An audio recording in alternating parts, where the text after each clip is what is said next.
In the early 90s, a family living near the Knights Lodge in Corby brought home a doll from an antique shop in London.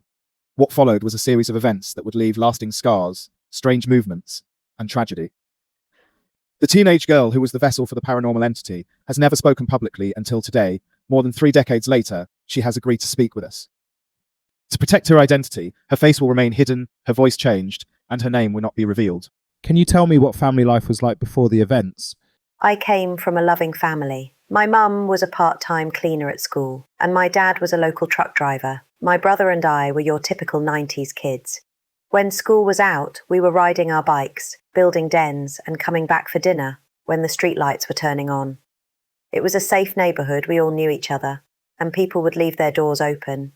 You could do that back then. Do you remember when your mum got the doll? I remember my dad got a promotion. He was changing from local to long-distance truck driving, and to celebrate, he got us all gifts. He gave my mum the doll. Did anything unusual start happening around the doll? Yes, my mum used to collect all kinds of dolls, and they were displayed in the living room. But soon after that doll entered the house, we would often wake up to find all the dolls scattered on the floor, apart from that one doll, which was sitting perfectly on the shelf. Who did your parents think was responsible for things being moved? They thought it was me or my brother acting out because Dad was not home much anymore, and we were all still adjusting. My mum said I had started sleepwalking again, which was something that would happen to me sometimes whenever there was a big change, so she thought I might have done it in my sleep. When did things start affecting you?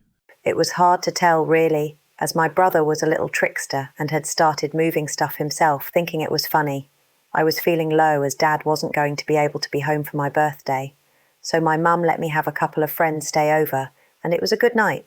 One of my friends brought an Ouija board with her, and we were playing with it, messing around like, does this boy love this girl, etc. But while we were in the middle of asking a question, the pointer started spelling out a name over and over. We all blamed each other for moving it, but even when we took our hands off, it looked like it was still moving. I was so afraid I knew the name, and then the bedroom door slammed shut. We all screamed. My mum rushed in, but when she saw the board, she started laughing at us and put us to bed. What name was the board spelling out? I don't like to say it, but it was Alice. When was the moment you felt really frightened? One night, while I was drifting off, I kept hearing my name and someone nudging me. I thought it was my brother, so I turned to shout at him, but no one was there. All I could see was that doll at the door. I blinked, and it was gone. I was terrified. How did things escalate? Things went from bad to worse. I was sleepwalking more, which scared my brother, and if I wasn't sleepwalking, I was seeing things in the night. My parents didn't believe me, which made me feel so alone. How did your brother respond to you and to the doll? He wasn't bothered by the doll, but he hated how it was affecting me. He said I was sleepwalking with the doll, but I didn't look like me, and that scared him, so he started sleeping with my mum. He felt safe there. I don't know if he believed me, but before he passed away, he tried to get rid of the doll. He wanted to save me, and that doll killed him for it. The doctors say differently, but I know it was that doll. When did your family reach out for help? After my brother passed, I was worse and more started happening. I would wake up with scratches and bruises that looked like I had been grabbed. They were all over my body. I even had a bite mark on my shoulder. That's when my parents and I went to a lecture, which was run by Ed and Lorraine Warren, and what they explained in the lecture sounded like what we were going through, and they were the ones who helped my parents get in touch with the church. What was the exorcism like for you? I don't know what to tell you. I don't remember it because it wasn't happening to me. It was happening to my body, but I wasn't there in that moment. I didn't exist in that body. How did that experience shape your life?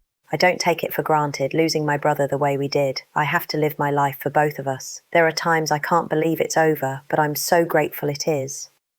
I have my daughter, and I'm very careful about what is given to her. She does have a couple of dolls, but they are brand new. They don't have a history. And it took a lot of therapy to get to that point, but I still won't have anything vintage.